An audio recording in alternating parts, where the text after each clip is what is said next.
Good afternoon. I'm Arun Serafin, the Executive Director of the Emerging Technologies Institute at the National Defense Industrial Association.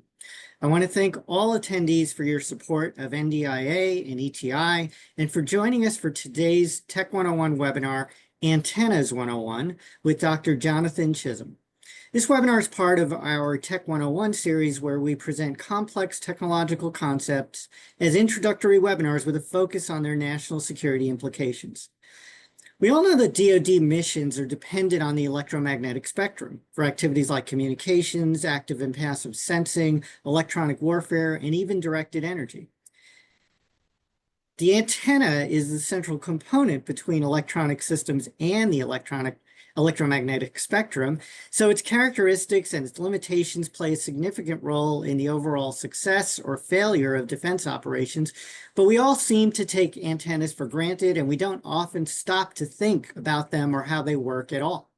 Today's webinar provides an overview of antenna technologies, including the fundamentals of its operation, a survey of various antenna technologies for use in wide-ranging spectrum applications, and some discussion of emerging trends in antenna technologies. Some administrative items before we get started. All the attendee lines are muted. If you have a question during the webinar, you can submit your question in the question box in the webinar panel on the right side of your screen. You can submit questions throughout the presentation, and we'll do our best to get through all of the questions at the end of the presentation during a Q&A portion. We're recording today's webinar for members unable to attend and for any member who wants to watch the video at a later date. Within the next few days, we'll post the slides and the recording to our website and our YouTube channel. Let me introduce our speaker. John Chisum is an associate professor of electrical engineering at the University of Notre Dame. He's a member of the Notre Dame Wireless Institute, which focuses on interdisciplinary problems in radio technologies and spectrum. He received his PhD in electrical engineering from the University of Colorado at Boulder. He's also worked as a researcher at the MIT Lincoln Labs and as an electronics design engineer in the aerospace industry. His research is focused on microwave and millimeter wave circuits and antennas for comms, radar, spectrum sensing, and directed energy. John, Notre Dame's a great member of NDIA. We really appreciate you joining us today. With that, I'm going to turn it over to you and let you run the webinar.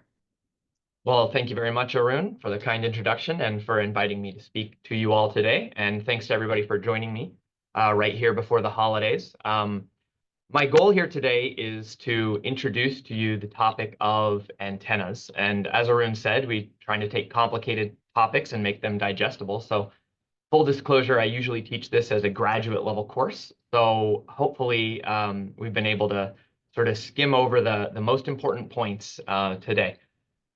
Let me go ahead and share my screen.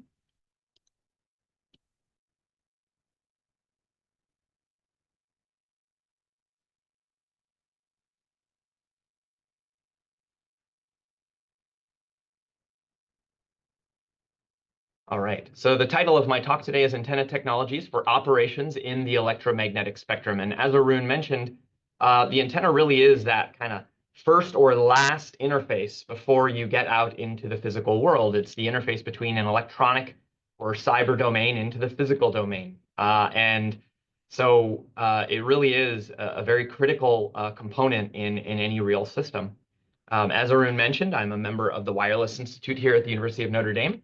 And the mission of the Wireless Institute is really to take a cross-disciplinary approach to all things wireless and spectrum related.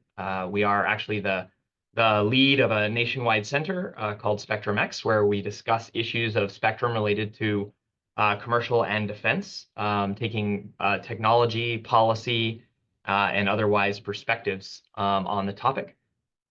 So let me go ahead and dive in. So as we've said, antennas both enable and also limit our applications in the electromagnetic spectrum. So before I dive in, I just wanted to pop up a couple of antennas that maybe we've seen in our various experiences and pose a few questions that hopefully we can actually be able to answer after today's talk. So on the left, we have a soldier in some relatively rugged environment talking on a push-to-talk radio There's a wire antenna sticking off of that. There's also some big antennas mounted on the Jeep behind the soldier. And so we might ask a couple of questions here. So why are those antennas as long as they are? Could they be longer? Could they be shorter? What would happen if we changed their lengths? Is it possible to get a high data rate with those sort of antennas? How far away can I communicate? Are these long-range antennas, short-range antennas? And it turns out that a lot of times the physical structure and the frequency that we are operating at answer most of these questions. And so we'll look at those topics. In the middle bar here, we have some satellite communications and radar antennas, and these are very advanced antennas. So in the top left, you see this is kind of your standard big dome satellite communications antenna that you see on a mega yacht or some kind of shipping maritime platform. And down below it, you see this is actually the terminal on the top of a commercial airliner. And these both have nominally the same task, that is high data rate communications to satellites, while platforms are moving and potentially satellites are moving. And so these are beam scanning, high data rate satellite communications antennas. And so we might ask the question, why are some satellite terminals require large domes, while others are aerodynamically flat? And the choice of technology determines these things. So we'll talk about that. And then I have here, this is the F-35. And actually in the nose cone of the F-35 is this antenna right here. This is a very state-of-the-art radar and sensing and electronic warfare antenna. And it has the ability to simultaneously search, track, and engage multiple targets in a field of view. And so we want to look at what kinds of antennas actually can do this mission of simultaneously searching and tracking and doing kind of multi-mission capabilities. And then on the far right, we have a couple of satellite communications examples that are not quite as exquisite as the ones in the middle. First, we look at the DoD MUOS system. So this is a very low data rate, sort of global communications network where you can communicate beyond line of sight up to a satellite and then back down somewhere else on the globe. On the right, I have a Starlink terminal. This is the pretty well-known SpaceX Starlink antenna. You buy this for a relatively modest cost from SpaceX, and you put it on your roof, and it gives you internet. So one of them is a very low data rate, and one's a very high data rate.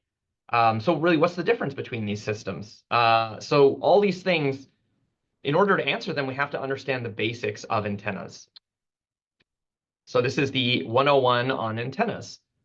So the first thing that we need to know about an antenna is that antennas transmit and receive radio frequency signals over the air. They act as a converter between the radio and the air interface, usually for communications, sensing, and electronic warfare. So we have a pretty common example here on the bottom of the slide. On the left, we have a cell tower. This is referred to as a macro cell or a base station. And on the right, I have a cell phone. And communication needs to happen in both directions. We have a downlink and an uplink channel. In downlink, the base station transmits and the cell phone receives. And in uplink, the cell phone transmits and the base station receives. We can see some really obvious differences here. On the cell tower, these antennas are quite large, and they're split up into sectors or cells. And on the right, we have a cell phone. And of course, the antennas have to be very, very small. We also know that our cell phones communicate on multiple networks. We have 4G networks and 5G networks. We have 5G millimeter wave networks. And in fact, there's an antenna for all these different applications inside these cell phones. Most of the antennas that we're going to talk about today, save for one of them, is a passive antenna, and as such is reciprocal. What that means is that the antenna operates basically the same on transmit and receive. It's the radios that might limit whether you're transmitting or receiving with maybe a switch or something like that. But generally speaking, most of the antennas that you're going to deal with, except active antennas, operate as a transmitter or a receiver. The second thing we want to talk about with antennas is their radiation efficiency. And really, this motivates the size of the antennas. Antennas transmit and receive most efficiently when their physical extent is about the size of a wavelength. And so before we move on, we need to talk about the wavelength of an electromagnetic wave. So this equation in the box here says that the velocity of an electromagnetic wave is equal to the frequency of that wave times the wavelength. C naught is the speed of light, because an electromagnetic wave, or light, is an electromagnetic wave. So in air, all electromagnetic waves propagate at about the speed of light. So if you are going to operate at a particular frequency, say 100 megahertz, then you can calculate the wavelength by knowing the speed of light and that frequency to be 3 meters. The Wi-Fi system operates commonly at 2.45 gigahertz, where its wavelength is 0.12 meters, or about 4.7 inches. At 10 gigahertz, the wavelength is 30 millimeters. And in fact, wireless applications operate over an extremely large range of frequencies. So I've listed here 1 megahertz to 100 gigahertz, but this is not all-encompassing. Sometimes we operate even lower than this and higher than this. But right here alone, we see 5 orders of magnitude in frequency. And because of this equation, that means that the wavelengths also change over 5 orders of magnitude. And as such, antenna sizes must vary over about 5 orders of magnitude. Now, we can play some games with that, but essentially, an antenna should be some fraction of a wavelength. So just as an example, this is a Wi-Fi access point at 2.45 gigahertz. It uses a dipole or a monopole antenna that's usually on the order of a half of a wavelength. So that would tell us that at 2.45 gigahertz, one wavelength is 4.7 inches. So we're looking at about 2.5 inches for an efficient antenna at 2.45 gigahertz. If we were to operate our Wi-Fi networks at 1/10 of this frequency, our antennas would have to be 10 times longer, and it would look like those rabbit ear antennas on the back of an old-fashioned television.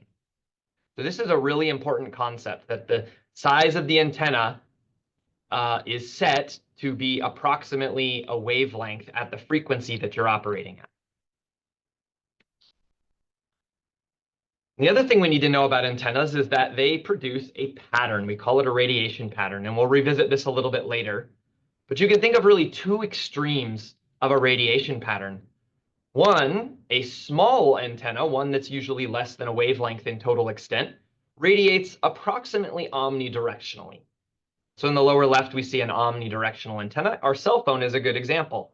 It is very important that our cell phone have an omnidirectional antenna pattern, because we don't want to have the responsibility of pointing our cell phone toward the nearest cell tower. In fact, we never think about that, and that's because our pattern is omnidirectional.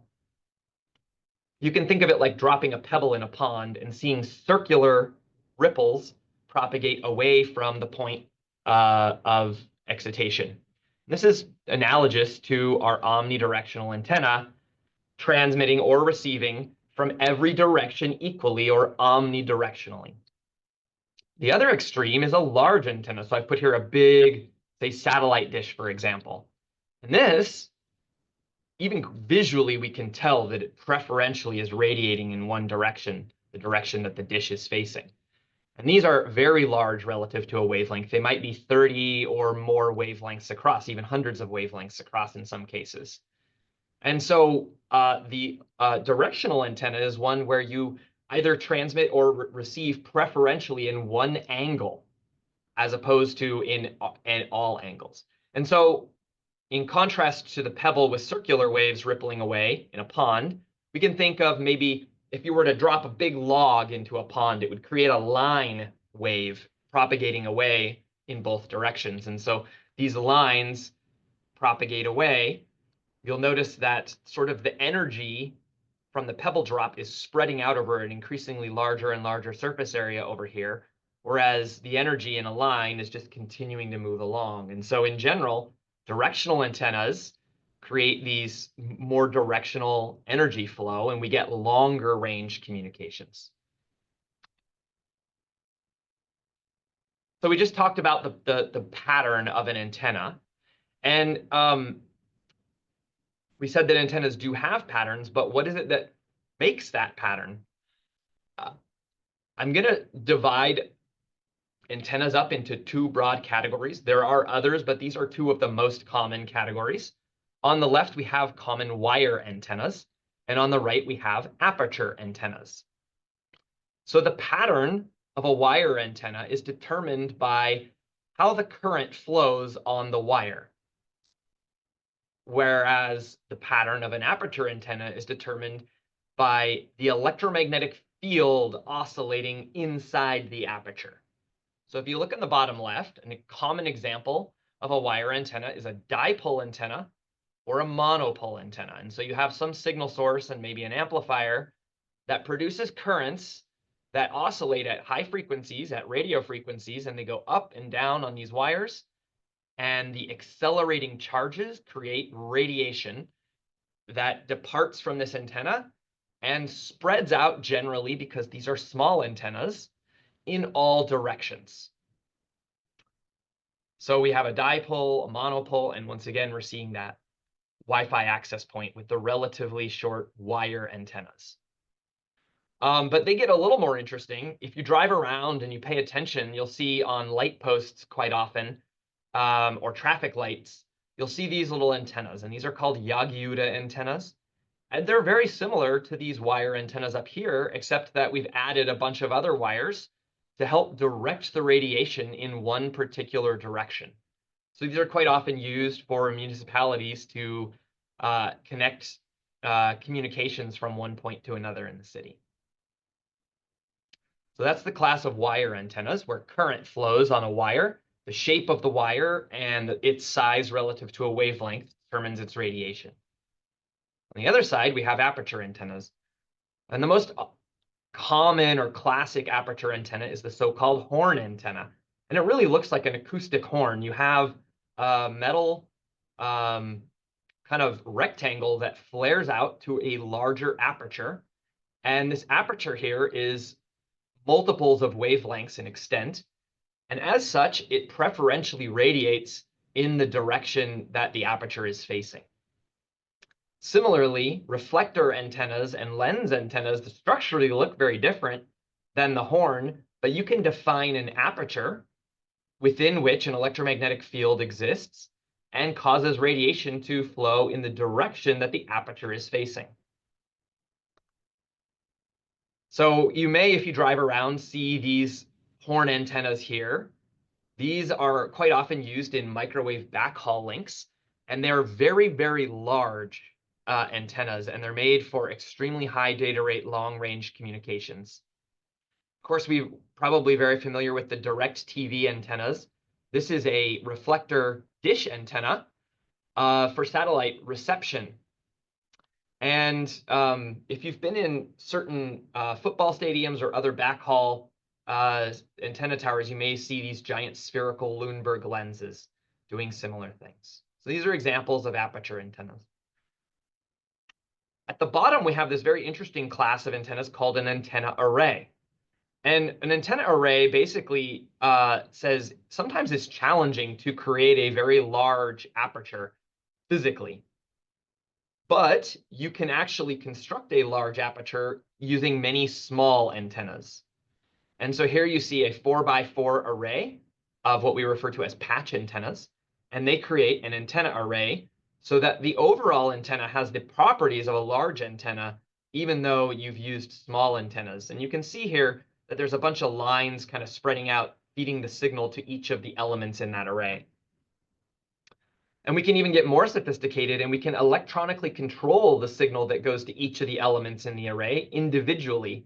And that allows us to do something called beam scanning and, in general, pattern synthesis, which I'll discuss a little bit later. So those are the antennas and their patterns. As we've said, though, the antennas are essentially the last interface before the air, but more in a kind of invisible sense. The antennas are operating in the cyber electromagnetic domain, which we call the electromagnetic spectrum. And the spectrum is a massively important resource, so important that we have the FCC and the NTIA and various international governing bodies like the ITU that create all of the rules and policies related to usage of the electromagnetic spectrum. And so I've plotted here the frequency range from a little bit below 100 megahertz up to a little bit above 100 gigahertz. And as I said earlier, because we span such a large range of frequencies, it's useful to plot this on a logarithmic scale. So you see this horizontal axis goes in factors of 10 from 0.1 to 1 to 10 to 100 gigahertz. So that means that small little bands of spectrum at the right edge of this plot actually represent many, many tens of gigahertz, whereas small little bands on the left edge of this plot may represent only single-digit megahertz or kilohertz of spectrum. But this is a useful way to view what's going on in the electromagnetic spectrum. And so broadly speaking, we can think about the low frequencies, the high frequencies, and sort of the in-between. And up at the top, I have a few trends.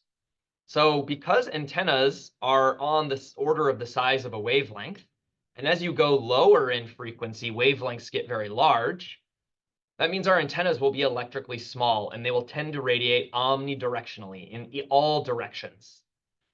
And on the far right side, our frequency is extremely high and our wavelengths are very small. And so it's easy to make an electrically large antenna that is directional.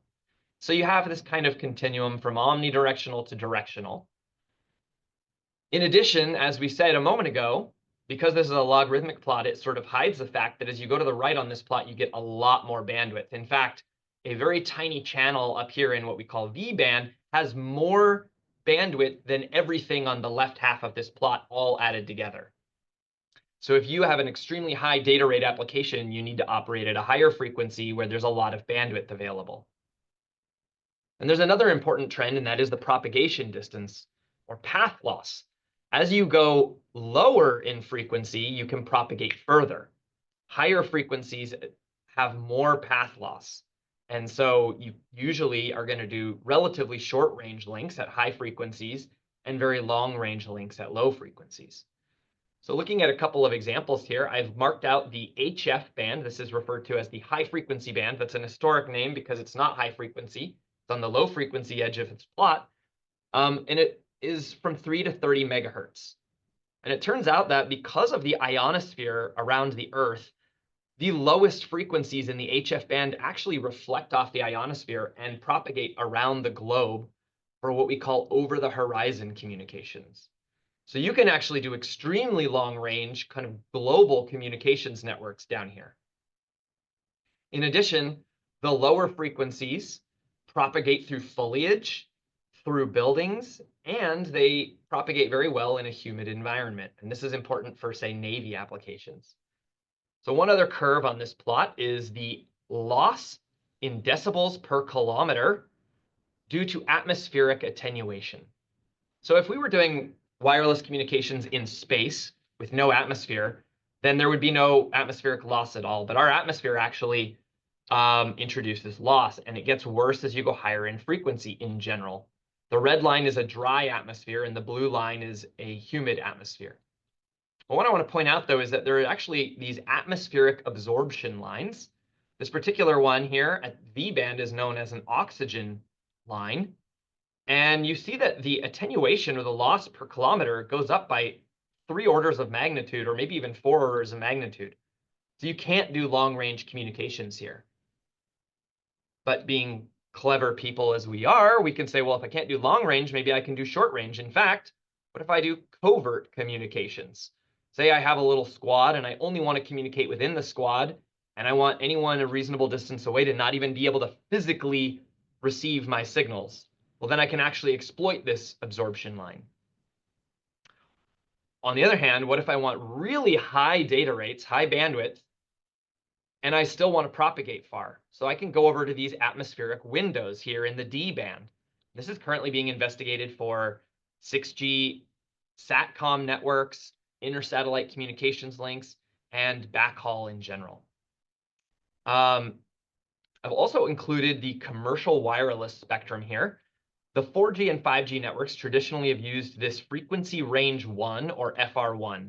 Almost all of wireless communications today happens down in this range. We have a lot of military push-to-talk radios in this range here. There was, however, a brief foray into higher frequencies with 5G. We call it 5G millimeter wave. and it operated in frequency range 2. And remember, this looks like a small band, but it actually has a lot of bandwidth because it's off on the right of this chart over here. So there's tens of gigahertz of bandwidth available right here. You'll also notice that radar tends to operate in this range here from S to Ka band. And this has to do with trade-offs between propagation distance, antenna size, and the resolution that you might have on a target. If you go higher in frequency, you can get more resolution.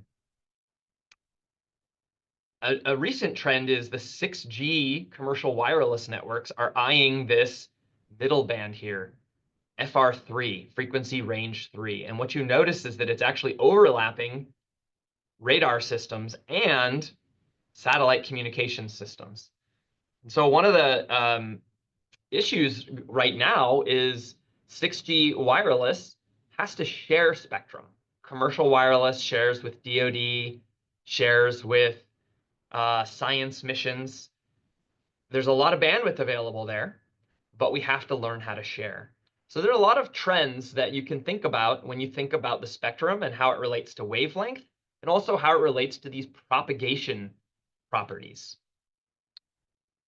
So as I said, most of mobile wireless today is over here on the left part of this plot, but the emerging trends are on the right half of this plot. And I'm just going to show you the same exact slide, but I'm going to plot the frequency axis on a linear scale so you can really appreciate the difference in bandwidths.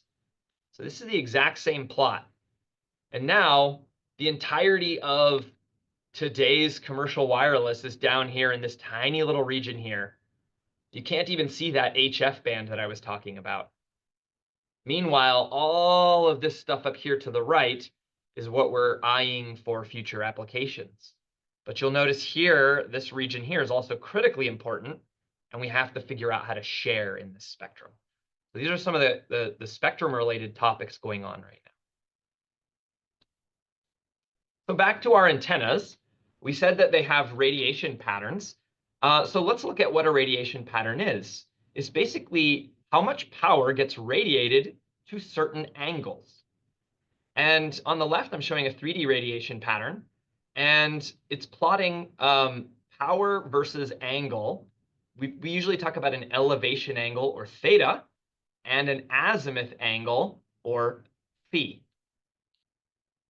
But these 3D patterns aren't especially easy to use, and so we often look at 2D cuts of radiation patterns. And so this is quite a common representation for an antenna pattern, where we'll just say, let's look at one particular phi cut and plot it versus theta. So theta equals 0 is right here, and that's straight up the z-axis here. Often we would call that broadside to the antenna. And so moving down on this lobe here, we see this little star that corresponds to this star over here. So now looking at these patterns, we can see there's some really distinct features. We have what we refer to as a main lobe. This is actually the thing that we use for our mission. But because for all antennas except for infinitely large antennas, we necessarily have these side lobes. And usually we don't want them. It says that if I'm pointing my antenna at some particular angle, I want to transmit or receive or interrogate or otherwise interact with something at that angle. But actually, some fraction of my power goes to these angles. And in a radar application, you can imagine that if I'm trying to do a radar detection far away, but I have some clutter close by at some side lobe angle, I'll actually get a stronger radar return through these side lobes, and I will mistakenly think that there's a large target at 0 degrees when in fact it was at, say, 30 degrees. And so quite often we want to reduce the side lobes, and this is referred to as the side lobe level. We want to increase the difference between the main beam and the side lobes. And if we wrap all the way around to the back side of the antenna, that's now looking straight down, there's actually a back lobe there, and that's referred to as the front to back ratio. There's also another property that we care about is the beam width. We talk about two different beam widths here: half power beam width, sometimes the 3 dB beam width, because minus 3 dB is half of the power, and the first null beam width. So it's how many angular degrees are in the half power point of the beam, or to the first nulls. So we talked about this beam. If you've heard anything about antennas, you may have heard of the next term, which is called the gain of the antenna. So the beam width is one way of describing how directional our antenna is. Another way of describing how directional our antenna is to talk about the gain of the antenna. And so this slide defines that concept. So first off, the maximum achievable gain of any antenna is equal to 4 pi times the area of that antenna divided by the wavelength squared. So really, you can think of this as area in square wavelengths. So you could say I have a 10 wavelength squared aperture. I will have a particular amount of gain. If I have a 100 wavelength squared aperture, then I'll have 10 times higher gain. And we already talked about different sorts of patterns. The omnidirectional pattern generally looks like this, either a sphere or more like a toroid or a donut, and has no appreciable gain in this plane. It's radiating the same in all directions. Other antennas have some amount of directionality with medium amounts of gain. And then high directional antennas have a very narrow main beam. We would say they have high gain. So what exactly is gain? So if you've heard of gain before, you've probably heard of it in the context of an amplifier. I'm going to differentiate. That is called power gain. And what we're talking about today is antenna gain, and they're different. So let's first talk about power gain. An amplifier takes a signal and adds some DC power to it to increase the total amount of signal power. As an example, I have 1 watt of signal power, and I produce 10 watts of signal power by pulling DC power from the battery or the wall plug. And we say that I have 10 dB, or a factor of 10 in power, gain. This is not the type of gain that an antenna provides. As I said earlier, most antennas are passive. There's no DC power. So what does antenna gain mean? Antenna gain means that a directional antenna will radiate in a preferred direction, increasing not the total radiated power, but the power density in that preferred direction relative to an omnidirectional antenna that has no preferred direction. So here we have an example. A 1 watt transmitter will radiate 1 watt out of a passive antenna. If that antenna is omnidirectional, it has a gain of 1 or 0 dB by definition. And the power density on some sphere at a range will be 1 watt spread out over the surface area of that sphere, 4 pi r squared. If we take that same transmitter, 1 watt, and we radiate that 1 watt out of a directional antenna, who preferentially radiates in one direction with some gain G sub t, then the power density in that direction is not 1 watt over 4 pi r squared, but 1 watt times the gain of that antenna over 4 pi r squared. But since the antenna can't create more power, it's only squeezing power into particular preferred directions, then it must rob power from other directions. So we see here that at angles other than the main beam, like in these side lobes and back lobes, we have much, much less than the omnidirectional antenna or the directional antenna. So this is the notion of gain. It's gain relative to an antenna that just spreads the power out to all angles equally. So once we've produced power and we can radiate it with some gain, we want to know how far will our signal propagate. And this is known as the Friis transmission equation.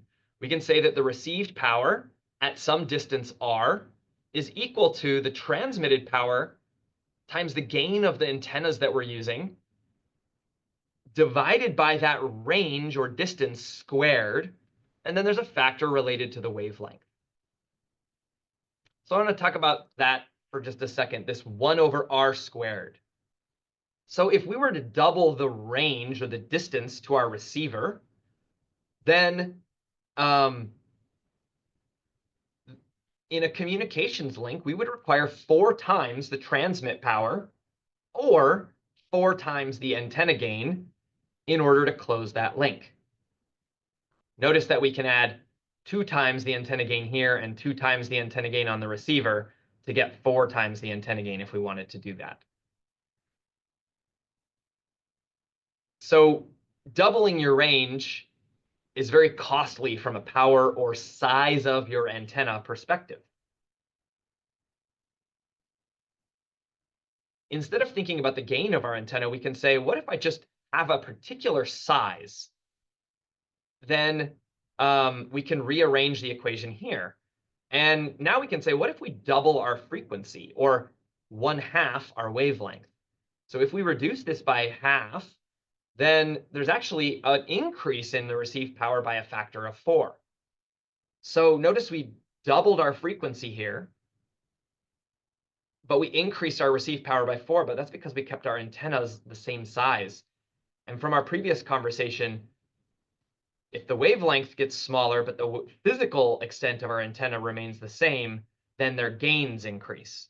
And so we've actually increased the gain of this link. So that's a communications example where you have a transmitter and a receiver. The situation's a little more troubling in a radar application. This is called the radar range equation. And your transmitter is at the same location, let's say, as your receiver. That doesn't have to be. But notice that this is not retransmitting the signal. In fact, you have some distance away r, a very small radar cross-section, sigma, that reflects the signal back. So by the time it's gotten there, it's already reduced dramatically. And now we have it another one, and we actually get a 1/r⁴. So now, if we want to double our radar range, we have to increase our power or gain, our aggregate gain, by 16 times. So it gets very costly to increase range in a radar application. So one other fundamental property of antennas that I want to talk about is beam scanning. So we talked about antennas having a preferred angle of radiation, but actually many applications require that angle move over time. And this is called beam scanning. So we already saw the maximum achievable gain was equal to the area relative to the wavelength squared. Well, we can actually analyze an aperture shown in the upper right here with area A0 and ask, what is the projected area of that aperture at some angle θ0? So you can intuitively see that if I were to go all the way to the horizon and then look back at that aperture, I wouldn't see it. I'd look at it side on. And so the projected area at the horizon is 0. And so actually we can model our gain equation with a cosine of the scan angle. And so when we're up at broadside at 0 degrees, then cosine of 0 is 1, and we get that maximum gain because we see the entire area A0. As we go to an angle θ0, we get a projected area A0 times cosine of θ0. And so in general, we expect that the gain of our antennas will reduce the further away from broadside we get. And so here we have this ideal radiation pattern at broadside. And as you scan to 90 degrees, your gain drops with the cosine of θ. As a result, because gain and beam width are sort of equivalent, beam width increases as you go out towards the horizon. And so we can see that we can't scan from broadside to the horizon. This is sort of a holy grail of beam scanning antennas. So we usually define a field of view as a region in angle over which quality beams can be scanned. So quite often this is plus and minus 50 degrees or 60 degrees.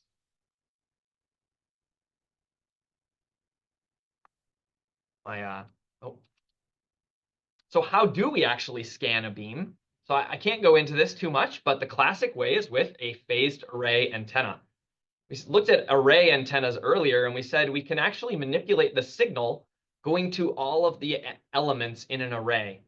And if we actually introduce a slight phase delay across the array, then all those circular waves rippling in the pond from small antennas actually add up coherently like a directional antenna at an angle.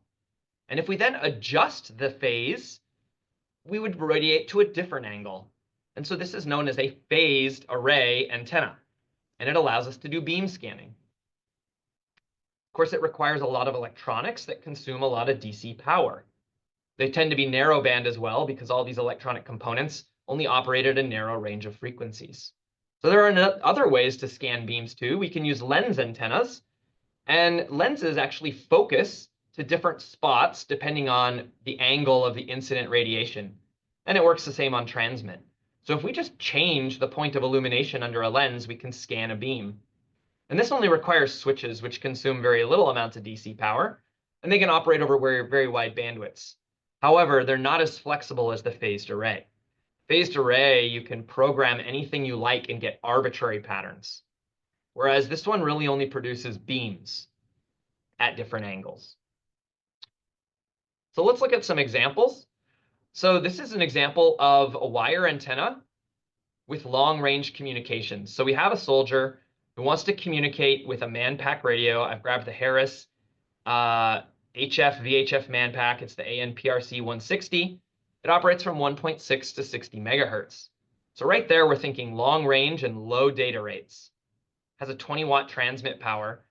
And if we think about the frequencies and calculate the corresponding wavelengths, then we figure out that at, say, 25 megahertz, I have to use a 3-meter long antenna. So actually, it looks like a tent pole that's been collapsed and put in your backpack. And when you use it, you actually have to set up this almost 10-foot long antenna and hook it up to your manpack, and then you can communicate. You can use a smaller antenna, but it will not be as efficient. And if you make it too small, it will be very inefficient and your range will suffer. So if you want to operate at a lower frequency, we talked about the ionosphere reflecting certain frequencies at the low edge of the HF band. Now you suddenly need a very long antenna. At 7 megahertz, the wavelength is 40 meters. And so a dipole is 20 meters or over 60 feet long. And your antenna ends up being wires tied into a tree, for example. So this is not like something you're going to run around with and communicate. But it has very long-range communication potential. If you calculate the Friis transmission equation, at 1,000 kilometers, you get negative 71 dBm, and the receivers can go down to negative 113 dBm. So you can definitely transmit that far. The question is, will it make it?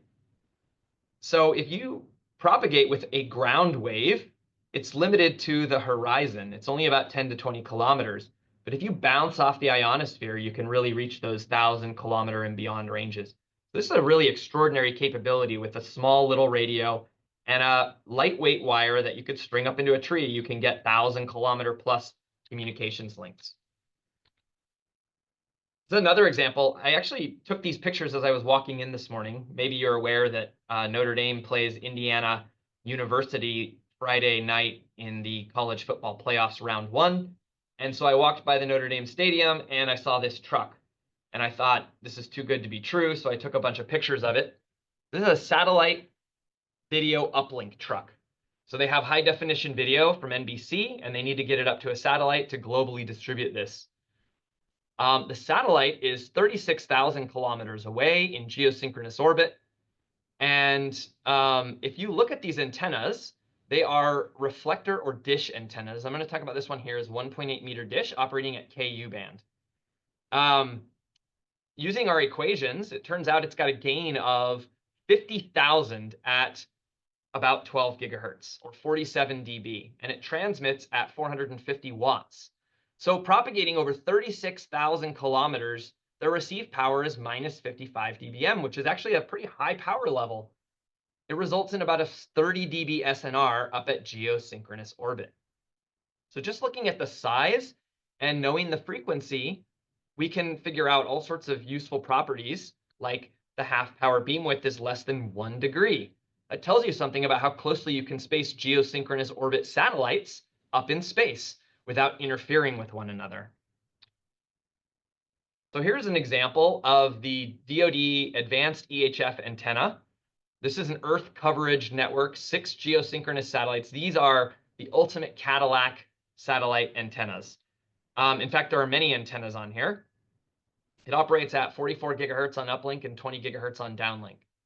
And I want you to just look at this antenna. I've zoomed in on it, and there's many antennas here. How many antennas can you identify? And what do you recognize?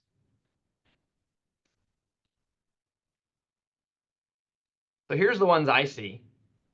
These are giant reflector dish antennas. They're crosslinks so that you can communicate to the other geosynchronous satellites. These ones here are phased array antennas. They scan beams electronically. Notice that they're flat because they don't have a big reflector dish. And there's two big ones here. These are downlink phased arrays. So this is the satellite transmitting down to Earth. These are uplink phase. This is an uplink phased array. You also have some uplink, downlink reflector dishes here. So these are reflectors for crosslink to other satellites. You've got 3 dishes, reflector dishes here, 2 reflector dishes here, and 3 more over here. And over here, you actually have 2 horn antennas facing down. And these are just staring downward Earth coverage horn antennas. And so they all have different purposes. So you can see just by a couple of key principles, we could even start estimating the gain of these various antennas if we know their frequencies. So looking at a few emerging trends in antennas, we just looked at this kind of Cadillac Mill SATCOM antenna. But if you've been paying attention to the SpaceX Starlink constellation, they're launching 53 commodity satellites in one fairing at a time. These are low-cost satellites that use commercially available integrated circuits. They're not necessarily rad hard or anything like that, but they deorbit in low Earth orbit, and they just launch more because they're so low cost. So we've got trends in commoditized and proliferated satellites and the user terminals. Similarly, on the sort of aerospace front, we've got the F-35 with this exquisite phased array radar aperture in its nose cone. Off on the right, we have an unmanned aerial system here. And it also has a phased array, but it's a very low cost one, uses commercially available electronics, can't do nearly as much, but you can make a lot more of these, and you can actually stand this one to get shot down. And so maybe you can have it go a little bit more in situ. And so it starts changing the mission. So there's a big trend in commoditizing, proliferating, and lowering the cost of these assets. And it really changes the missions and operations. Another interesting trend is taking advantage of microelectronic innovations. This was a program that was launched by DARPA in 2018 called MIDAS. It was making what we call a full digital phased array. This is the ultimate in flexibility of an antenna. It can have as many beams at once as there are antennas in the array. This was an 18 to 50 gigahertz full digital phased array for multi-beam communications, operating in complex networked environments like drone swarms. It can do multiple simultaneous beams, so you can talk to multiple people at once. You can do communications and sensing at the same time. It's an extremely sophisticated antenna package. Ordinarily, that would require a huge amount of space. But because of advances in advanced packaging, specifically 3D heterogeneous integration, we can integrate the best of silicon for digital processing, compound semiconductors like gallium arsenide and gallium nitride and indium phosphide for RF power efficiency and linearity. And by heterogeneously integrating it and packaging it densely, we reduce all the losses in interconnects. So there's a big trend towards this kind of high integration. In addition, we can 3D print antennas and make them directly interface with these heterogeneously integrated packages. This is just another example of a tightly packed phased array. This one is an 2 to 18 gigahertz radar aperture, and it uses this new commercially available process from Qorvo. It's just a multi-die module. They're combining gallium nitride on silicon carbide for their power amplifiers, gallium arsenide for their limiters, and gallium arsenide for their low noise amplifiers. So they get to take the benefits of all these different material processes and semiconductors and combine them together in a packaged environment. And it's 8 millimeters on a side, which allows us to pack a bunch of antennas here, and all the electronics can fit, we call it on grid. And so it can remain that size. So this is another trend for high power, densely integrated phased arrays. Another trend is in low cost, low power attritable apertures. I'm showing here the lens-based version of beam scanning. This is actually some work out of my group where we are developing gradient index lens antennas that operate over huge swaths of the spectrum, this one from 15 to 50 gigahertz, and they perform beam scanning with no power consumption at all. And because the lens is spatially varying the dielectric constant, we can make it impedance matched over a wide range of frequencies. And we use switches, which are wideband, to switch the beam angles. And because of advances in 3D printing, we have low-cost manufacturing potential. So here you can see that we're actually 3D printing various dielectrics, including alumina, in order to realize these antennas. And this wasn't really possible before the more recent advances in 3D printing. So there's a lot of work in antenna space in general on 3D printing antennas. And the last one that I want to mention is a trend in electrically small antennas. Now, this tends to be a very theoretical topic, but I gave you the example of this 20-meter long wire antenna to do over-the-horizon communications. But you don't always want to set up a 20-meter long wire. So how small can I make this antenna? The answer is there's a fundamental limit. This limit is called the Chu limit. There's a bunch of other names associated with it, but this is a classic name. And it basically says that the size of an antenna relative to a wavelength determines the Q of that antenna, which is inversely proportional with bandwidth. So small antennas will be narrow band, and here's the math behind it. And so the research is in, okay, we now know the theoretical limit to how narrow band a small antenna can be. Let's see if we can approach that limit. And anytime you give researchers a fundamental limit, it suddenly unlocks the creativity and they start approaching that limit. And so here you see this very interesting kind of hemispherical space-filling curve antenna that is 0.08 wavelengths in extent. So it takes a 20-meter antenna and makes it 3 meters, which arguably is still large, but you can start thinking about mounting that on the top of a Humvee, for example. So that is the end of the presentation, at which point I'd like to open it up to questions. Great, thank you for the presentation. We have questions coming in. Please submit questions through the question box on the screen. We have time for a couple. So John, one of them here is that asking why future wireless systems tend to be moving up the frequency spectrum. Is that purely to meet bandwidth demands? And if that's the case, then are there certain kinds of families of antennas that are making this happen more easily? Yeah, so in general, you've heard of the spectrum crunch or contested and congested environments. And so generally, if you want to do a new mission or your spectrum has become too crowded, the only thing you can do is narrow down your beams, make them more directional so you're not seeing or hearing other radios or interfering with other radios, or go to a frequency where people aren't yet. And so the example was in 5G, we did normal 5G below 6 gigahertz, and then there was 5G millimeter wave. Said, where can we get lots of spectrum to get lots of data through? There's no available spectrum. It's all used up below 6 gigahertz. Well, we'll jump up, and they jumped to 24 to 40 gigahertz, and that was called FR2. So yes, it was about getting more spectrum because it's available up there, but it's also about more capabilities. You can have these sophisticated phased arrays that steer beams and create patterns in space dynamically, and they become very small the higher in frequency you go.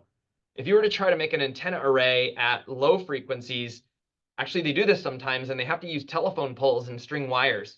And so there's a lot more sophisticated things you can do at higher frequencies because the wavelengths are smaller. But there will always be a space for those low bands because of the long propagation distances. Another question here is asking you to talk more about conformal antennas and what the progress is, for example, in aircraft or drones. Sure, yeah. So conformal antennas, the idea is that you want to mount an antenna conformal to some surface. It might be a radome or the side of a fuselage.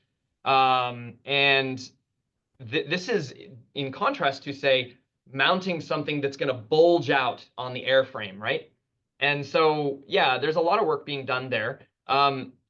Generally, if you put a phased array up against a fairing or something like that, it's going to perturb the currents on the phased array and mess up the patterns dramatically. So there's a lot of research being done in that interface between the radiating aperture and the radomes. There's also flexible antennas that people are working on. And that's kind of just making thin substrates that can bend. And so you can actually bend them to wrap them around the inside of a drone fuselage, for example. Actually, in my group, we do have a research project on conformal antennas. I showed you some of those lens antennas, and we're 3D printing lens antennas, which means that, and we're continuously varying the index of refraction inside the volume, which means that unlike traditional lenses where you have, say, two curved surfaces, we can actually make flat surfaces or any shaped surface we want, and then we can still get the beams that we want because we vary the properties of the material inside the volume. And so that way you can mount directly up against a surface. So yeah, there's a lot of different ways you can get flexible conformal antennas. You can do dielectric antennas like lens antennas to do this, or you can just work on the problem of mitigating the phased array to kind of radome or fuselage or fairing interface. Okay, last question. You talked about directionality on the transmit side for antennas. Can you do it on the receive side as well? So could you have a shape of an antenna that allows you to ignore signal from other directions? Yes. In fact, there's a really interesting topic where I'm going to just get a radiation pattern here. So I showed you this phased array antenna here, and it's sort of making waves go this way. That's equivalent to a beam scanned off to some angle. So I told you that phased arrays are very flexible. It turns out that not only can you scan a beam to some angle on transmit and receive, you can also form a null at any angle that you like. So for example, I could form this green beam here, and then if you look down lower, you see there's a side lobe over here at another angle. If I have an interferer over there or a jammer or something like that, I can actually do what's called null forming. And I can create a null at, say, 43 degrees. And you can dynamically do this on sort of the microsecond scales. You just dynamically reprogram your phased array, and that pattern changes on sort of on a microsecond to microsecond level. And yeah, so yes, you can do this directionality on receive. But you can do more than just directionality. You can also add nulls in if there is a strong interferer somewhere. And this is actually done quite a bit for coexistence reasons or to be robust to jamming scenarios. And that last question. So is it basically true? Jammers, directed energy weapons, are antennas where you are using a lot of directionality and a lot of gain, basically? Yes. So here at the Friese transmission equation, I mean, directed energy is nothing more than banging your head against the Friese transmission equation. Suppose that my receiver is a drone that I wish to drop out of the sky or otherwise interrupt. The only thing that I can do is play with the variables in this equation. Let's say I want my range to be a kilometer or 10 kilometers, right? Right there, r squared really hurts you big time, right? So I can play with wavelength a little bit. That has a lot to do with the target and how you might interfere with it best. So suppose that wavelength is fixed for some particular reason. Then the only parameters you have left are the transmitter power level, PT, and your transmitter gain. And so you end up making these extremely large reflector antennas, and you put them on a gimbaled system, and you mechanically move this thing around. You slew it around in angle space. If you go back to our satellite link here, right? This is a satellite communication system, but actually it doesn't look that much different than a directed energy application. It's just that in directed energy, I would be transmitting with much, much, much higher power levels, but the antenna might be very similar, right? So it's a very, very large antenna, which means it's a very high gain antenna. Area becomes large, gain becomes large. And actually, this expression here shows you that gain and the half power beam widths are inversely related. So if gain becomes very large, the beam width gets very small. That's another important factor in directed energy. You only want to target the intended target, right, and not have collateral damage. So you want a narrow beam. That tells you want high gain. And from the Friese transmission equation, you want a lot of power on the target, which also tells you want high gain. So that's right. You're absolutely right. You increase your transmitter power and you increase your antenna gain. The one last thing I'll say on that is there's a difference between continuous wave transmitter power and pulsed transmitter power. So you can get extremely high pulsed power levels that might actually do what you want them to do. Orders of many orders of magnitude higher instantaneous power levels than a continuous source. So that's another way you can actually start pulsing your transmitters to do that. All right, with that, we're going to have to stop our transmission here. I want to thank everyone for their attendance and John for the great presentation and all the great questions. We're going to post the recording online as soon as possible. If you have feedback about this event, especially topics you'd like to see us cover in the future, please email us at eti@ndia.org. I want to take this opportunity to highlight a few upcoming events.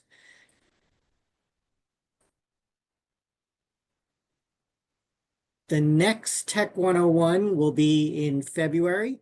So, the next event I want to talk about is the Power of Prototyping Symposium, which we're going to hold on February 28th, 2025, talking about how government and industry can use prototyping programs to speed technology transition and acceleration of adoption of new technologies.